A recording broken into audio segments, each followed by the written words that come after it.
Temos Marcos, Evangelho de Marcos, capítulo 6. Nós vamos glorificar o nome do Senhor lendo a santa palavra do nosso Deus. E nós vamos ler hoje um dos textos mais conhecidos do Evangelho, que é a missão dos 12 apóstolos. A palavra do Senhor diz assim: chamou a si, no versículo 7, chamou a si os 12 e começou a enviá-los a 2 e 2, e deu-lhes poder sobre os espíritos imundos, e ordenou-lhes que nada tomassem para o caminho, senão somente um cajado, nem alforge, nem pão, nem dinheiro no cinto, mas que calçassem sandálias e que não vestissem 2 túnicas. E dizia-lhes: na casa em que entrardes, ficai nela até partirdes dali. E tantos quantos vos não receberem, nem vos ouvirem, saindo dali, sacudi o pó que estiver debaixo dos vossos pés, em testemunho contra eles. Em verdade vos digo que haverá mais tolerância no dia do juízo para Sodoma e Gomorra do que para aquela cidade. E saindo eles pregavam que se arrependessem, e expulsavam muitos demônios, e ungiam muitos enfermos com óleo e os curavam. Senhor, nós te louvamos, te glorificamos pela tua palavra. Peço, ilumina para o nosso coração, me ilumina para que eu possa ser um vaso, um instrumento do Senhor para falar com a tua igreja. Ilumina a tua noiva, Pai, para que ela possa receber a tua palavra, ser transformada, salva, curada por ela, em nome de Jesus. Amém. Chamou a si os 12. Quem são esses 12, irmãos? São os 12 apóstolos, são os 12 que Jesus chamou de apóstolos. Pedro, Tiago, João, Mateus, Marcos não está nessa lista, tá? Marcos, ele era discípulo de Pedro. Então o evangelho de Marcos é, para todos os efeitos, o mais próximo que a gente tem de um evangelho de Pedro. Mas Lucas também não, mas João estava nessa lista.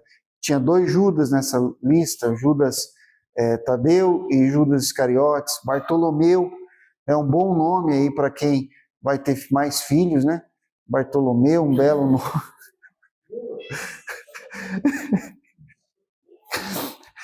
Por mim até eu colocaria, mas que eu tenho uma esposa, né?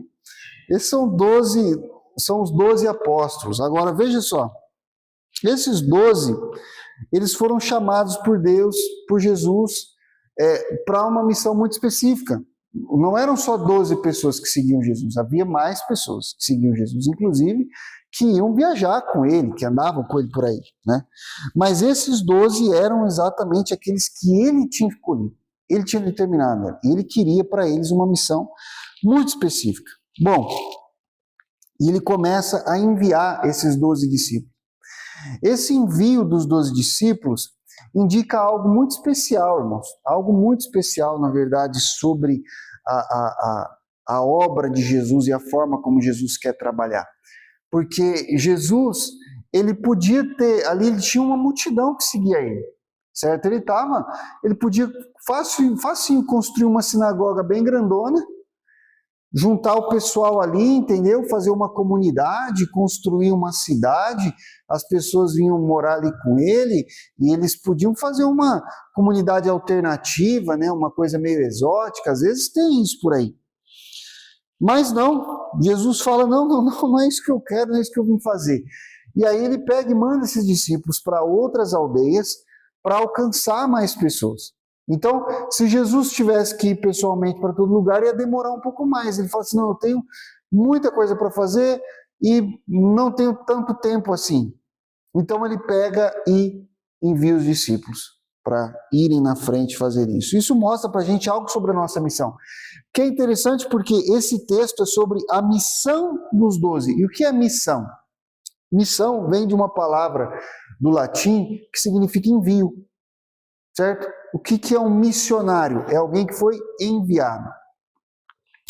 Então, a missão da igreja ela tem 2 aspectos. Um aspecto centrípeto e um aspecto centrífugo. E eu sei que eu já expliquei para os irmãos, mas são 2 palavras um pouco difíceis, talvez vocês não vão se lembrar exatamente a diferença entre uma coisa e outra. Mas, por exemplo, se você colocar um ímã no meio de vários clipes de metal, o que vai acontecer com esses clipes? Vamos supor que tem um tanto de clipe aqui, eu ponho um ímã bem forte no meio. Os clipes vão fazer o quê? Vai haver um movimento de fora para dentro, atração. Os clipes vão vir para o ímã. Isso é um movimento centrípeto, é um movimento que vai em direção a um centro. E esse movimento acontece na missão da igreja. Quando, por exemplo, você convida alguém para vir à igreja, quando você convida alguém para vir a Cristo, quando você faz um apelo para alguém para receber o Senhor, é um movimento centrípeto. Jesus fez isso. Ele disse o quê? Vinde a mim, vós todos que estáis cansados e sobrecarregados, eu vos aliviarei. Então existe um movimento no trabalho missionário, no trabalho de evangelismo, que é centrípeto. É chamar as pessoas para Cristo, é chamar as pessoas para Deus, é chamar as pessoas para a igreja. Então, é um movimento que a gente tem que fazer, não tem como evitar isso daqui. Tem pessoas que às vezes falam, não, eu não quero fazer isso. Irmão, você não tem como não fazer isso. Se você quiser fazer a vontade do Senhor, você vai fazer isso, porque Jesus fez isso. Jesus disse, vinde. Então, quer dizer que é para nós virmos. É um movimento de atração em que Cristo é o centro de atração, certo? A igreja é o lugar onde Cristo está e as pessoas estão sendo trazidas para esse centro. Elas estão sendo chamadas, elas estão sendo convocadas por Cristo, convidadas e convocadas por Ele para virem a Ele, tá? Mas não é só isso. Se a gente só fizer isso, também não vai funcionar. Porque não é só isso que Cristo faz. Existe um movimento de chamado e existe um movimento de envio. É um movimento centrífugo. Agora, o movimento centrífugo, o pessoal conhece, né? A maioria das pessoas hoje em dia usa uma máquina de lavar, né? E na máquina de lavar existe uma coisa chamada centrifugação. Uma coisa maravilhosa. Você não precisa ficar torcendo roupa, centrifuga, põe ali, seca rapidinho. Quando chega na época que está frio, que a roupa demora para secar, aqui não, porque aqui ela seca rapidinho, mas lá no apartamento, irmãos, que não tem esse corredor de vento gostoso aqui, ó, lá demora. Mas com a centrífuga, muito bem. Qual que é o movimento centrífugo? Olha, a roupa estava ali tudo amontoada no meio da máquina. A máquina começa a girar e essa roupa se afasta do centro. Ela foge do centro, por isso é um movimento centrífugo. E aí ela consegue ali alcançar um objetivo, um propósito. Então, existe um movimento vinde em que você vem a Cristo.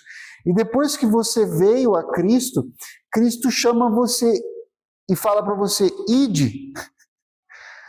Que é para você ir, vão às aldeias, vão para lá, eu estou enviando vocês para fazer algo. Ide por todo mundo, pregai o evangelho a toda criatura. Ide fazer discípulos de todas as nações. Então, a ideia aqui é você sair e encontrar as pessoas onde elas estão e levar o evangelho e a salvação para lá. Os dois movimentos são importantes. Os dois movimentos não se contradizem, certo? A ideia é ir para vir e vir para ir, certo? Por quê? Se você está indo, é para trazer pessoas. E se você está vindo, é para ser enviado, para levar o evangelho para as pessoas. Então, se Cristo está te chamando para vir, a ideia não é só que você venha. A ideia é que você venha para que você possa ir.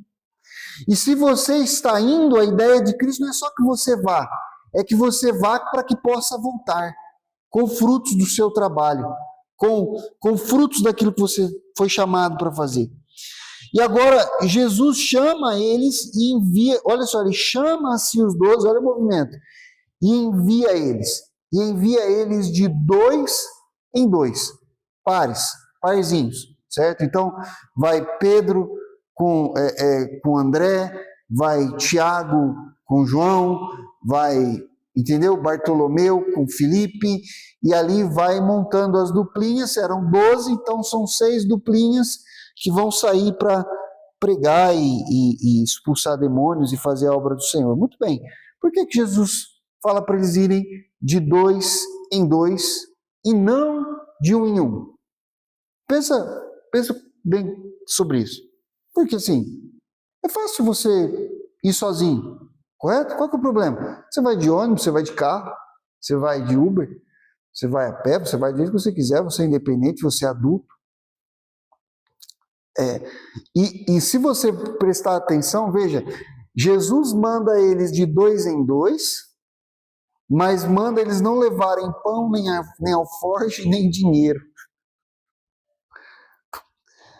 Veja, irmãos, existem várias razões por que Jesus manda eles de 2 em 2. Primeiro, a primeira razão é porque Deus é um só, mas é trino.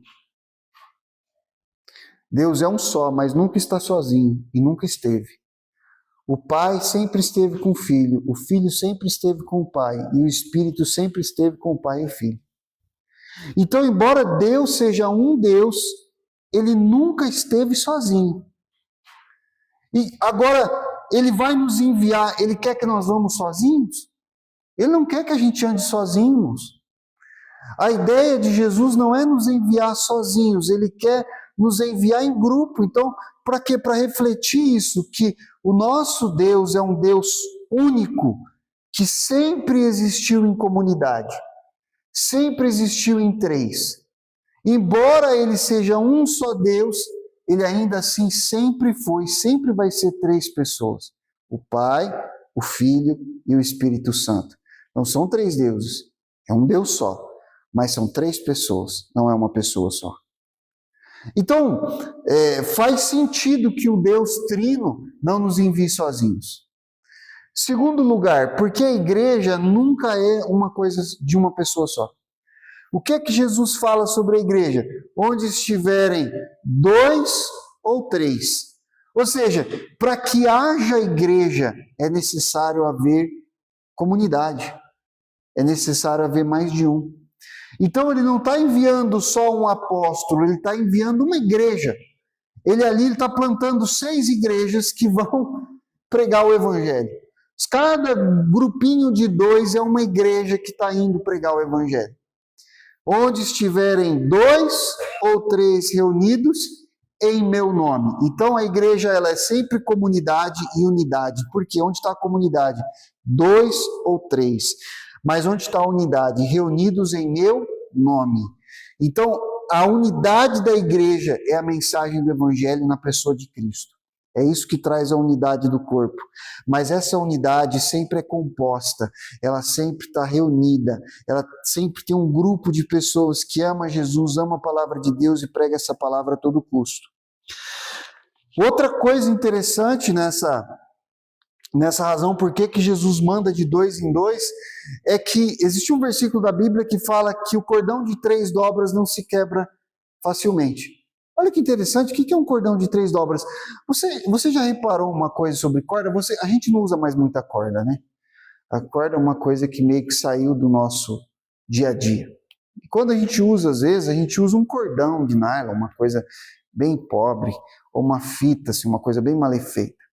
Mas se você já teve oportunidade de ver uma corda do jeito antigo, uma corda tradicional, ela não é só um fio tecido grosso. Não.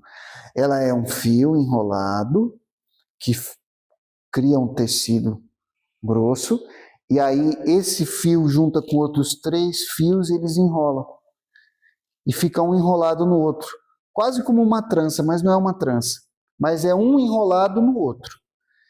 E ali, aquela corda, porque elas são aqueles 3 cabos enrolados. E você vê isso ainda, por exemplo, em cabo de energia. Os cabos da rua, tem muitos lugares que não tem mais, eles são 3, um enroladinho no outro, assim. Fica aquele negócio bem enroladinho. Por quê? Porque aquilo ali é mais difícil de quebrar. É por isso. Aquilo ali dura mais, aquilo ali quebra menos, aquilo ali é mais resistente. Então, se Jesus envia de 1 em 1, é mais fácil para aquele um se perder no caminho. É mais fácil para aquele um se cansar. É mais fácil para aquele um ser assaltado, ser enganado, ser ludibriado, ser levado por caminhos tortuosos. Mas se Cristo envia eles de dois em dois, a Bíblia diz que se um cair, o outro ajuda ele a levantar. Existe esse versículo. Então Deus não quer que nós andemos sozinhos, por quê? Porque Ele quer que um ajude o outro, que um aprenda a ajudar o outro. A ideia não é que se houver dois, não vão cair. A ideia é que se houver dois e um cair, o outro levanta o que caiu e os dois ficam em pé de novo. E uma outra coisa interessante, voltando para aquele ponto, e eu colocarei isso como a quarta razão porque Jesus envia de dois em dois. Ele manda eles irem sem dinheiro, mas não sem companheiro. Cristo quer que você tenha companhia. Cristo realmente quer que você tenha companhia. Cristo realmente quer que você ande junto. A gente leu um provérbio tempos atrás aqui na igreja, na nossa leitura bíblica, um versículo que fala assim: aquele que se isola não busca bons propósitos. A ideia de você se isolar vai colocar você em uma situação complicada, em que você facilmente vai cair e vai se perder. Mas ainda pior, você vai deixar de ser útil para alguém que precisa de você para não cair e não se perder. Veja, aquele que se isola busca maus propósitos. Ou seja, ele deixa de ser útil para o próximo.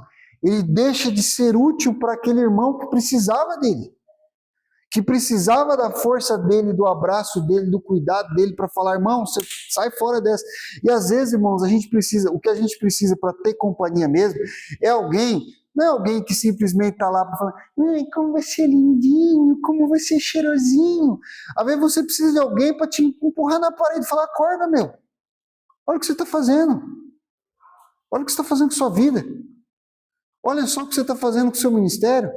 Olha o que você está fazendo com o chamado de Deus na sua vida. Olha o que você está fazendo com a sua salvação, com o seu coração. Então, irmãos, Cristo envia eles de dois em dois, porque esse é o padrão.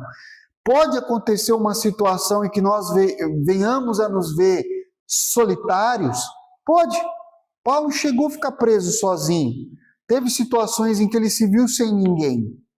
E nessas situações, Cristo apareceu para ele, Cristo se mostrou para ele. Poxa, eu leio tanto testemunhos, agora eu parei de ler um pouco, mas antigamente eu lia muitos testemunhos de irmãos de países que sofrem intensa perseguição, e você vê as histórias desses irmãos, muitas vezes, poxa, uma irmã que ficou presa numa prisão na Coreia do Norte, eles colocavam ela perdia a noção do tempo, ela não sabia por quanto tempo eles colocavam ela ali, num caixote sozinho, o caixote cheio de pregos nas laterais para ela não conseguir se encostar em lugar nenhum, e ali ela ficava encolhida dentro daquele caixote, sabe lá Deus por quanto tempo. E naqueles momentos, muitas vezes, Deus falava com ela, Deus operava maravilhas dentro daquele caixote, porque ela estava sozinha, então Deus dava uma presença especial. Mas isso não é o normal, isso é uma situação específica que pode vir a acontecer contra a nossa vontade, mas pelo nosso desejo, pela nossa obediência da palavra, nós temos que andar em comunhão, juntos, trabalhando juntos, pedindo sempre ao Senhor: Senhor, não abençoa meu irmão, abençoa minha irmã, lutar pela vida um do outro, entender que nós precisamos um do outro e que o outro precisa de nós, que você é útil, você é importante. Ah, mas eu não prego nunca. E daí? Quem disse que só pregar que interessa? Quem disse que só falar na igreja que interessa? Não é só porque eu sou o pastor da igreja e eu prego, então quer dizer que só eu que sou útil, que só eu que ajudo alguém aqui. Não, pelo contrário, essa é a minha parte, essa é a missão que Deus me deu, é uma parte que eu tenho aqui na igreja. Mas você tem uma parte, você tem um papel, se Deus te colocou aqui, então existe um propósito para a sua vida aqui. E você tem que pensar naquilo que Deus vai te usar e como você vai ser útil na vida do irmão. E deu-lhes poder sobre os espíritos imundos. Então, nessa comunhão de dois em dois, indo fazer a obra, eles têm poder para vencer o mal. E veja, irmãos, o poder para vencer o mal não vem de nós, é de Cristo. Eles passam a ter poder para vencer as forças das trevas porque Cristo deu poder. Deu-lhes poder para expulsarem demônios. Não é a palavra, não, é porque se você souber as palavras mágicas, vai lá e fala assim, em nome de Jesus sai. Teve uns judeus que tentaram isso. Foram falar para um endemoniado, em nome de Jesus sai, e eles não eram crentes, eles não serviam a Deus, eles não tinham vida com Deus, nada disso. Em nome de Jesus, a quem Paulo prega, sai demônio. O demônio falou, eu sei quem é Jesus, sei quem é Saulo, mas que é Paulo, mas vocês eu não sei não, e ó, chulapa neles. Deu-lhes um pau que ficaram quebrados, entendeu? Saíram de lá tudo rasgado, nu e apanhando, e sangrando. Então, quer dizer, irmãos, o poder não vem de você, não é de uma técnica, não são palavras mágicas, vem de Cristo. Vem de uma comunhão profunda com Cristo, de Cristo enchendo você do Espírito Santo, te capacitando, te enviando para ir vencer a força do mal. Esse expulsar demônios, veja só, é você vencer o poder das trevas. Agora vem uma questão, porque às vezes a gente pensa que isso aqui tem a ver só com a capacidade de dizer para o demônio sair e ele sair. E é óbvio que tem a ver com a capacidade de se encontrar com uma pessoa que está de fato possuída por demônios e expulsar os demônios da vida daquela pessoa. Agora, veja, não é só isso. Porque não é só assim que você vence os poderes das trevas. Você vence o poder das trevas quando o inimigo arma uma armadilha para fazer você cair e você não cai. Porque você está vigiando, você está orando, você está firme nas promessas de Jesus Cristo e você não cai. Você venceu o poder das trevas. Você vence o poder das trevas porque chega num lugar onde só tem mentira, só tem engano, só tem falsidade, só tem heresia, só tem o que não presta, e você traz a luz da verdade, traz a luz da palavra de Deus para aquela situação, prega o evangelho e traz a salvação naquela situação. Você vence o poder das trevas. Então você expulsa Satanás não só na hora que você faz um exorcismo. Veja, o exorcismo acontece quando você é luz, porque a luz espanta as trevas. Eu vou fazer com vocês aqui uma brincadeirinha bem de leve. É aqui que apaga aqui, né? Olha que legal. Olha aí, tá cheio de trevas. Aí o que acontece para eu expulsar essas trevas? Eu falo, sai trevas, vai embora. Cadê? Continua. Não acontece nada. Mas olha o que acontece com as trevas quando eu acendo a luz. Elas vão embora. O que faz a escuridão ir embora é o fato de que a luz está brilhando. O fato de que você tem poder sobre as trevas se deve a Jesus estar aceso com a glória dele, o perdão dos seus pecados, te deu uma nova vida, fez de você uma nova criatura e a sua luz está brilhando. E essa luz que vem de Deus, não de você. Não é você que é especial, não é você que é maravilhoso. É Jesus brilhando dentro do coração do crente, que faz com que a escuridão perca a força. Então o poder sobre os espíritos imundos vem de Cristo. Deu-lhes o poder para expulsar espíritos imundos. E aí ele lhes ordena que nada tomassem para o caminho. Nada. E aqui vem uma coisa interessante, porque se Jesus fala assim, olha, não levem nada para o caminho, significa que Jesus está dizendo, em outras palavras, está subentendido nessas palavras, eu vou suprir. Eu vou suprir. Todas as necessidades eu vou cuidar. Vão e me obedeçam. Façam a minha vontade e vai dar certo. Não façam a minha vontade, você pode estar com todos os recursos do mundo, você pode estar com todo o apoio do mundo, você está contra a vontade de Deus, o seu projeto é falho, não tem valor eterno, só tem valor temporal, não significa nada, não vale nada. O seu projeto foi ordenado por Deus, foi Deus quem desenhou esse projeto, mandou você fazer, você vai com os recursos dele, ele vai suprir. É o que está subentendido aqui. Não levem nada para o caminho. Por quê? Porque eu vou te dar o que precisa. É isso que você precisa de obediência. Irmãos, o crente precisa aprender isso. Meu avô sempre falava, eu nunca esqueço disso, é uma piadinha de pastor da mais chula possível. Na escola você aprende o ABCD, na igreja você aprende o obedecer. E ele batia no púlpito assim, eu adorava aquilo, eu achava maravilhoso. Irmãos, mas é verdade. Você quer os recursos de Deus? Faça a vontade de Deus. É isso. Você quer os recursos de Deus? Faça a missão de Deus. Vá para onde Deus está mandando. Faça o que Deus está falando. Obedeça a palavra. Seja uma pessoa santa, seja uma pessoa íntegra na palavra de Deus. Ame esse livro, obedeça esse livro, deixe esse livro guiar você, moldar você, a palavra transformar você no que Cristo quer. Quando você está no centro da vontade de Deus, Deus é quem supre o que você precisa. Eu não estou falando só de dinheiro, não é só recurso financeiro, não é só bens materiais. A questão aqui é muito mais os recursos emocionais que você precisa, os recursos espirituais que você precisa, tudo que você precisar, seja espiritualmente, seja fisicamente, seja em qualquer área da sua vida, vai ser suprido se você estiver no centro da vontade de Deus. E se você não receber aquilo que você achava que estava precisando, é porque você na verdade não precisava. Aquele que sabe o que você precisa vai suprir exatamente a sua necessidade. E Ele vai cuidar de você nas áreas que você menos imagina, irmãos. E vai te usar de formas que você menos imagina. Eu fui para a Tailândia, mas eu fiquei 2 anos lá, mas antes disso eu tive que abandonar o meu emprego, trabalhar e tal, e para poder me preparar para ir fazer os cursos que tinha que fazer. E fui morar em Brasília, fiquei 1 ano e depois fui para a Tailândia. Então foram 3 anos ali nesse período de estar fora de casa e de fazendo esse trabalho e tal. E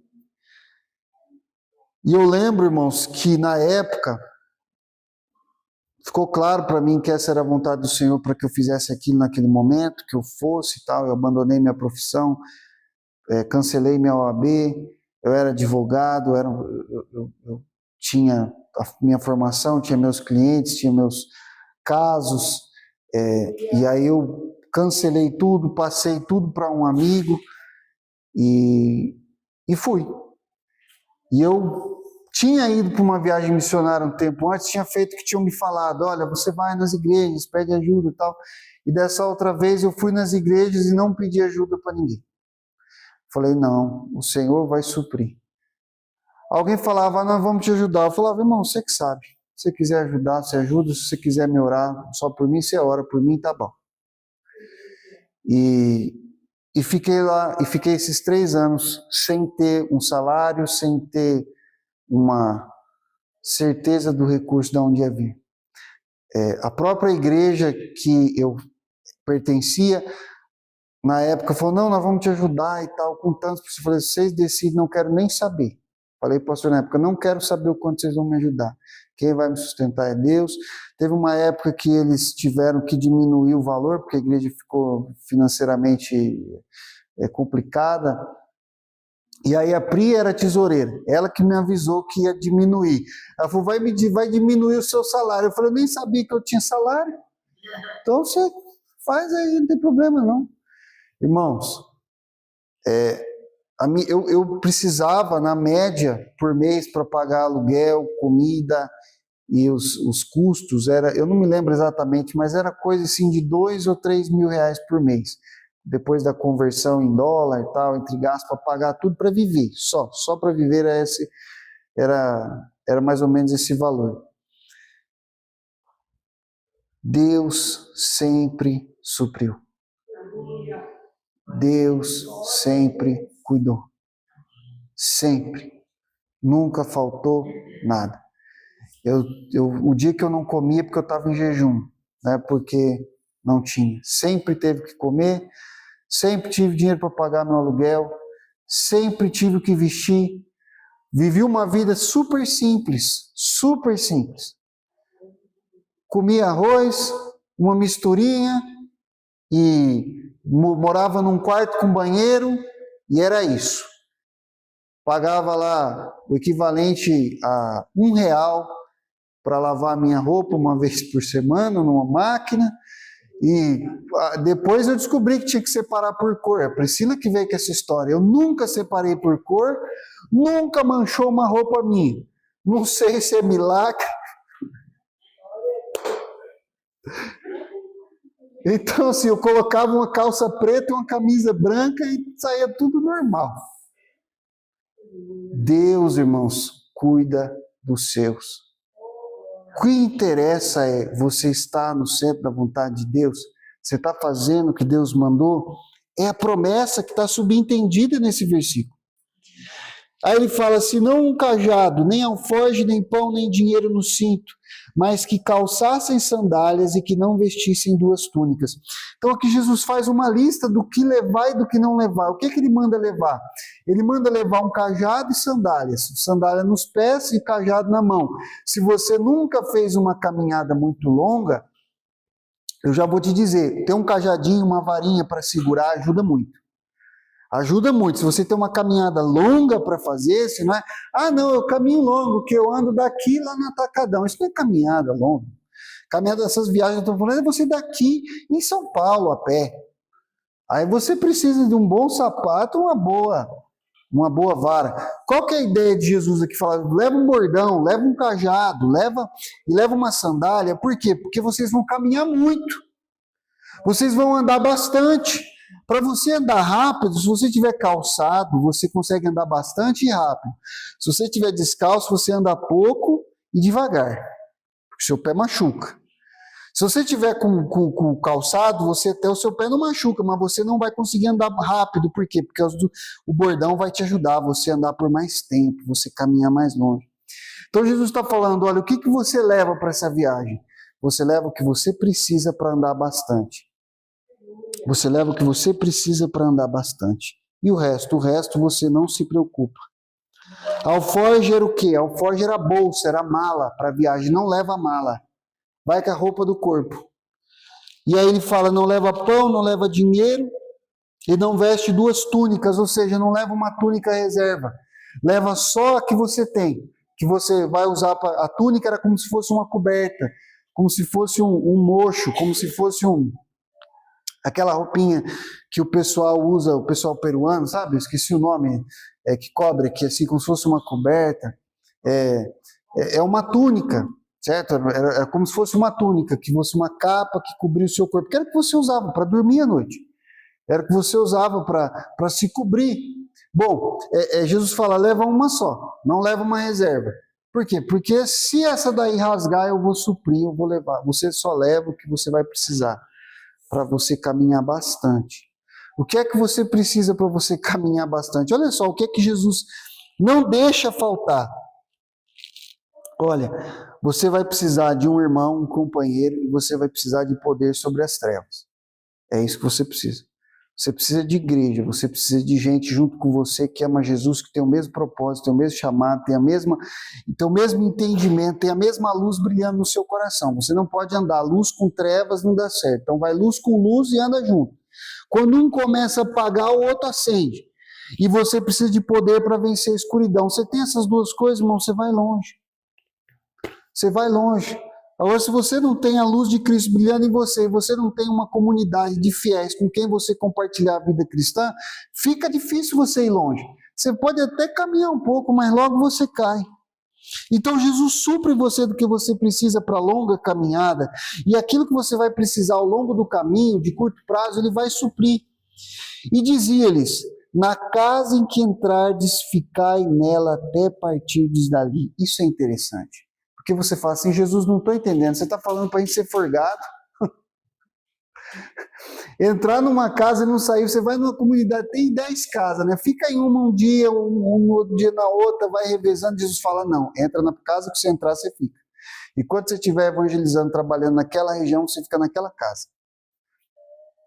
O que tem por trás disso? Por que Jesus fala para você ficar na casa que você entrou? O que Jesus está dizendo aqui é o seguinte, entenda uma coisa, essa casa que você entrar, quem abriu a porta para você foi Deus. Fica nessa casa porque foi Deus que abriu a porta para você naquela casa. E aí você permanece naquela casa até cumprir a missão. Cumpriu a missão, você sai daquela casa e vai para outro lugar. Então veja, tem algo aqui que Deus está nos comunicando. Olha, às vezes você pensa que para você saber que Deus abriu uma porta, tem que vir o anjo Gabriel e apontar a porta para você.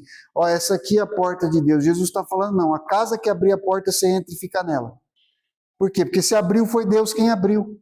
Essa é a questão. Como é que eu sei a direção que Deus está me colocando? Onde que Ele está me colocando? Onde Ele te colocou? Qual é a porta que Ele abriu? É ali que Ele quer que você esteja. Isso implica, irmãos, uma fé radical na providência divina.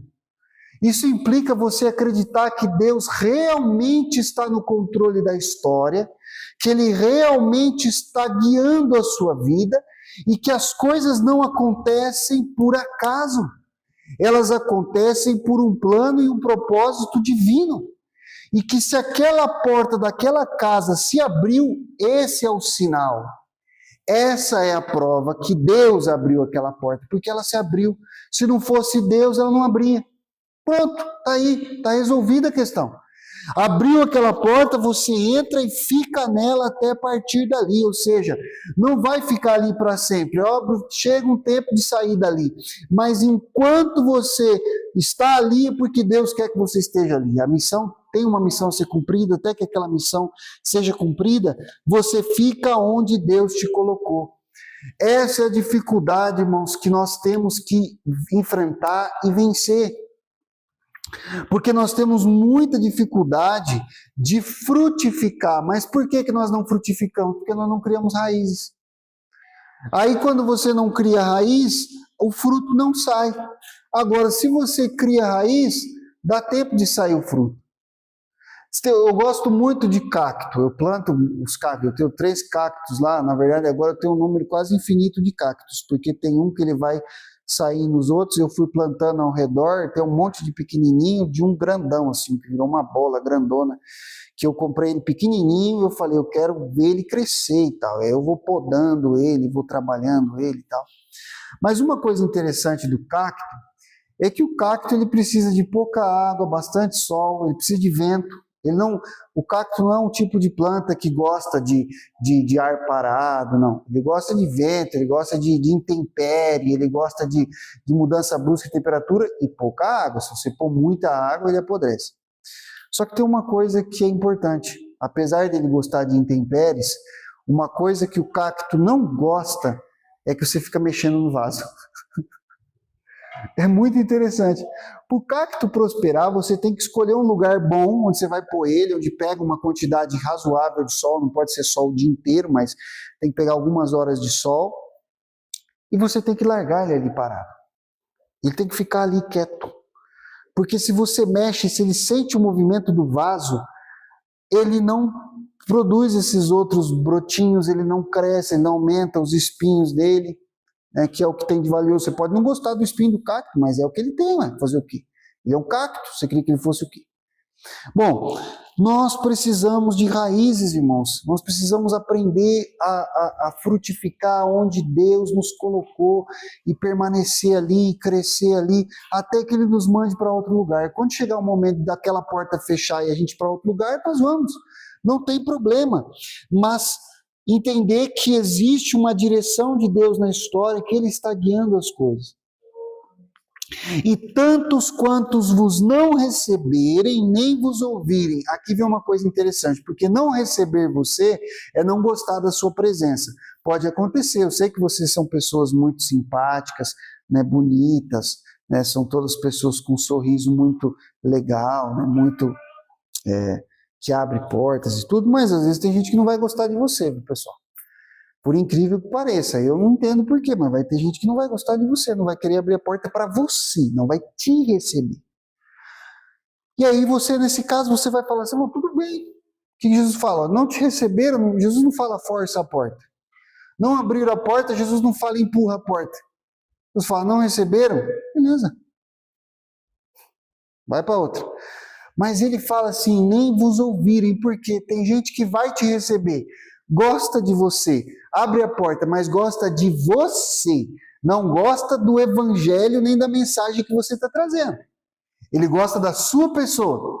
E Jesus fala, é a mesma coisa. Não interessa. É como se tivesse não recebido você. A questão é que a sua vida com Cristo, a sua vida com Deus, a sua vida com o Evangelho, com a palavra, o seu compromisso com a palavra de Deus tem que ser tão grande, tão verdadeiro, tão real, que se uma pessoa não quer o Evangelho, ela também não quer você. E para você tem que ser assim, ou você quer o meu Evangelho, ou você quer a minha mensagem, ou você também não me quer. Nesse sentido do evangelismo. É claro que existem situações da vida, você não vai, por exemplo, vender garrafa de vinho só para quem ouve o evangelho. Certo? Você não vai consertar carro só de quem aceita o evangelho. A questão não é essa. Mas existe uma questão de você estar tão comprometido com o evangelho que existe um nível de comunidade, um nível de estar junto, que só é aceitável se a pessoa estiver disposta a ouvir o que você tem a dizer sobre o Evangelho. Essa porta tem que estar aberta. Senão, vai ficar naquele nível mesmo de consertar carro, vender vinho, vender óculos, trocar catalisador, peixe, essas coisas. Certo? Por quê? Porque se não vos ouvirem, ainda que te receberem, saia dali. Saia dali. Se não querem o evangelho, irmãos, saia dali. Sai dali, povo meu. Sai da Babilônia, povo meu. O que tem a luz com as trevas? O que tem a verdade com a mentira? O que tem a justiça com a injustiça? Não dá, não combina, não bate, não encaixa. Então, se não quer o evangelho, não me quer, acabou. Saia dali. Não tente insistir com uma coisa que claramente só vai trazer destruição e trevas para a sua vida, escuridão para você. E saindo dali, sacudi o pó que estiver debaixo dos vossos pés em testemunho contra eles. Meu irmão, já pensou? Já pensou? A pessoa chega aqui, Maria, aí ela chega aqui, servo de Deus, vocês não recebem. Aí ele, vocês não querem receber? Quero nem a poeira do pé dessa casa, Deus me livre. Você já pensou, irmãos? Você ficaria ofendido? Olha a seriedade do que Jesus está falando.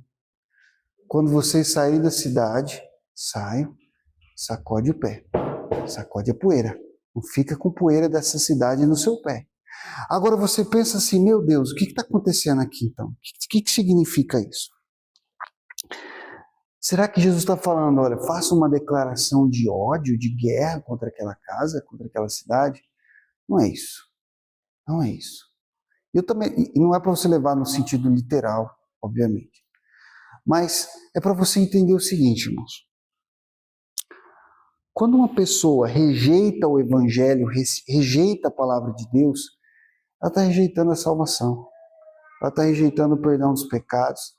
Ela está rejeitando o evangelho que podia tirar ela daquela condenação que ela já se encontra, ela já está condenada. Agora, isso significa que aquela pessoa se colocou numa situação em que ela certamente vai receber o juízo de Deus sobre a vida dela. E essa poeira significa aquela cidade, os resquícios daquela cidade. E Jesus está falando, olha, aquela cidade está tão condenada, a coisa para ela está tão terrível, está tão feia por ter rejeitado o evangelho, que você carregar a poeira daquela cidade no seu pé pode fazer com que o juízo vá sobre você. Porque tem uma poeirinha daquela cidade que está te acompanhando. E isso me faz pensar, irmãos, num sentido muito profundo disso aqui, porque quando você engaja, quando você aborda o evangelismo de uma maneira muito real e muito séria, o que acontece é que você acaba fazendo o quê? Dialogando, né? Então você dialoga. Eu já evangelizei pessoas de vários tipos, pastores liberais, médium espírita, budista, muçulmano, ateu de todo tipo, católico romano de vários tipos. E o que acontece é que quando você conversa com as pessoas, elas transmitem também as suas ideias, elas transmitem os seus pensamentos, aquilo entra na sua cabeça. Aquilo entra na sua mente. Só que aquilo é uma doutrina satânica, diabólica, maligna e destrutiva. É aquilo que está destruindo a vida dela. E aquilo vai entrando na sua cabeça, e aquilo pode ser a poeira que ficou no seu pé. Se ela se convertesse, aquilo ia ser destruído, mas só que agora que ela não se converteu, você vai embora daquela situação, daquela interação, e vai levar resquícios daquilo com você. Jesus está falando, não leve resquícios daquilo. Aquilo ali é exatamente o que está prendendo a vida dela naquele pecado. O que está prendendo ela é essas coisas. E aí você vai levar isso com você? Não, jogue isso fora. Se livre disso. Jogue essa poeira, sacuda essa poeira do seu pé em testemunho contra eles. Eu não quero essa poeira na minha vida. Joga fora. Em verdade vos digo que haverá mais tolerância no dia do juízo para Sodoma e Gomorra do que para aquela cidade. Sodoma e Gomorra foram destruídas por Deus com fogo vindo do céu, porque essas cidades rejeitaram a mensagem dos anjos. Jesus está falando, olha, se essas cidades, se essas casas, se essas famílias rejeitarem a mensagem de vocês, apóstolos, vai ser pior do que se elas estivessem rejeitando a mensagem de um anjo. Pensa sobre isso, irmão. O que você acha que é mais importante? Um anjo que vem aqui falar com a igreja, se um anjo se materializasse e falasse com a igreja, ou a minha pregação? Eu me senti importante aqui agora. Porque Jesus está falando, olha, é pior você rejeitar a mensagem de um servo de Deus que está pregando a palavra de Deus do que se um anjo vir falar com você. Porque foi isso que aconteceu em Sodoma. Sodoma foi condenada não só pelo pecado dela, foi pelo pecado dela depois que ela rejeitou a última oportunidade que ela teve, quando os anjos apareceram lá. E agora Jesus está falando, olha, essas cidades estão recebendo a chance delas com a visita de vocês. O juízo sobre elas vai ser pior do que Sodoma e Gomorra se elas rejeitarem a mensagem do Evangelho. Veja a importância que você tem no escopo e no pensamento de Cristo, quando você age como embaixador de Deus pregando a palavra do Senhor. As pessoas têm que ouvir você. Do ponto de vista de Jesus, é dever delas ouvir o que você tem a dizer. Do ponto de vista de Jesus, é obrigação delas ouvir o que você, como evangelista, servo de Deus, tem para dizer para a vida delas. E se elas não ouvirem, pior para elas, pior do que para Sodoma e Gomorra. Sodoma e Gomorra, no dia do juízo, vão ter lá uma condenação severa, mas não tão severa como a daquelas pessoas que deixaram de ouvir o evangelho da boca dos servos do Senhor. E saindo eles, pregavam que se arrependessem. Olha, irmãos, que interessante, que se arrependessem. Esse é o sinal da aceitação. Como é que eu sei, então, que a cidade recebeu a mensagem? Como é que eu sei que a cidade ouviu a mensagem? Será que é se eles receberem os apóstolos e falarem assim, apóstolos, nossa, que bom que vocês vieram até a nossa cidade, vamos fazer aqui uma placa linda, né, escrito, esta cidade recebeu os apóstolos João e André. Não. Qual que é o sinal de que essa cidade recebeu a pregação dos apóstolos? É que essa cidade construiu uma bela sinagoga, uma linda igreja, uma catedral, e colocou lá os apóstolos para pregarem lá, e não. Qual é o sinal de que essa cidade recebeu a mensagem? Se ela se arrependeu dos seus pecados. O que significa receber a mensagem do Evangelho? Significa odiar os meus pecados e correr aos pés de Cristo para receber perdão. Se eu não odeio os meus pecados, a minha corrida até Cristo é hipocrisia. Se eu odeio os meus pecados, mas não corro até Cristo, não tenho arrependimento, tenho remorso. O arrependimento é quando eu odeio os meus pecados e corro a Cristo para receber o perdão deles. Esse é o sinal de que houve verdadeira mudança.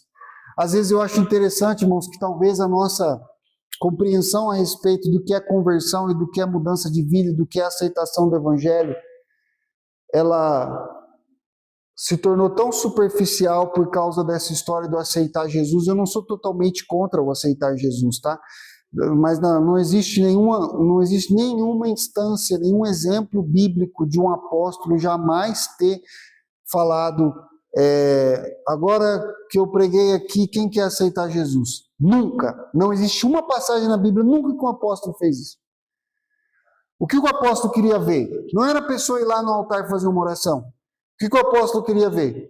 Arrependam-se.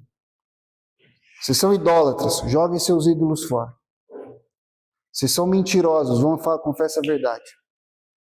Vocês são adúlteros, vão, largue suas amantes, larga suas prostituição, larga seus adultérios, larga suas pornografias, larga suas fornicações, vão, mudam de vida. Odeiem o seu pecado e venham para receber o batismo. Era isso. Esse era o sinal da conversão.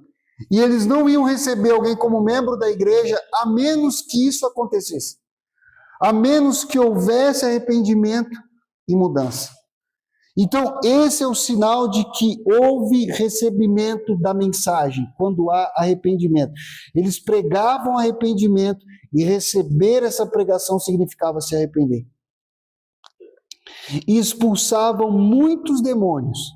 Então, quer dizer, quando eles saem para pregar o evangelho com esse propósito, eles veem acontecendo, a glória de Deus está com eles, a presença de Cristo está com eles, a luz do evangelho está brilhando e as pessoas estão sendo salvas. E ungiam muitos enfermos com óleo e os curavam. E aqui está interessante, porque tem gente que acha que essa unção com óleo tinha a ver com algum tipo de remédio. Mas, irmão, você não precisa de um envio de Deus para dar remédio. Eu tenho certeza que tem um monte de farmacêutico lá na PUC que nem não está vendo tudo torto, não tem nada com Deus, não tem nada com Cristo, não é verdade? E eles dão remédio, remédio funciona? Quando um umbandista dá remédio, o remédio funciona? Se o remédio vir da mão de um budista, ele não funciona? Se o remédio vir da mão do ateu, ele não funciona? Claro que funciona. Agora, quando eles ungiam os enfermos eram curados, você acha que era porque o óleo era um remédio? Não tem nada a ver, irmãos. A questão aqui é que o óleo era um sinal físico de um poder espiritual que estava operando neles. De novo, o poder vem de Cristo. Quando esses apóstolos ungiam um enfermo com óleo, Deus estava com eles, aquele óleo funcionava como um sacramento quase. E aquela pessoa era curada. É isso. Não tem outro jeito de você interpretar esse texto, irmão. Se você interpretar isso aqui como remédio, então você me desculpa, mas está complicado. Não tem nada a ver com remédio. Esse óleo aqui era um óleo que significava a presença do Espírito Santo para curar e para libertar aquelas pessoas. Então, irmãos, nós quando oramos com óleo ou sem óleo, mas a gente costuma orar também e ungir as pessoas, o que nós estamos fazendo é repetir esse exato processo aqui.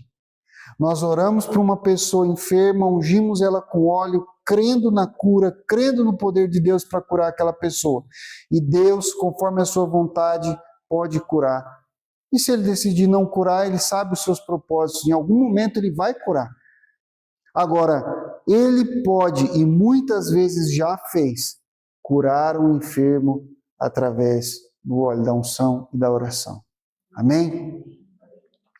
Então essa é a palavra, irmãos, que nós tínhamos para hoje. Deixa eu ver aqui quanto tempo foi. Está dentro ainda do padrão, não está muito fora não. 53 minutos, embora eu queria pregar um pouco menos, eu queria pregar uns 30 minutos. Mas para eu pregar uns 30 minutos, tinha que ter um relógio bem grandão, assim, mais ou menos 1 metro de diâmetro, bem na minha frente, assim, e que ele mudasse de cor quando desse 30 minutos, ele ficasse vermelho e piscando. Aí eu ia conseguir pregar meia hora. Vamos orar, irmãos? Senhor, obrigado, Pai, pela Tua palavra, pelo Teu amor, pela Tua graça. Obrigado porque o Senhor tem nos ensinado, Pai. E nós precisamos, Senhor, meu Deus, dessa palavra. Nós precisamos do Evangelho de Cristo na nossa vida. Pai, nós precisamos dessa transformação, dessa mudança que só o Senhor pode fazer, Pai. Pai, que o Senhor nos dê poder e graça para pregar o Teu Evangelho, para anunciar a Tua mensagem, para falar da Tua bondade, Senhor, para sermos luz nesse mundo, Pai, para cumprirmos esse aspecto centrífugo da missão e irmos, Senhor, meu Deus, para alcançar pessoas e trazê-las para Cristo, Senhor, trazê-las para o Evangelho e sermos, meu Pai, um instrumento nas Tuas mãos para expandir o Teu reino, Pai, a glória do Teu nome em toda a terra. Em nome do Senhor Jesus, nós te clamamos, Pai, e te agradecemos. Amém e amém.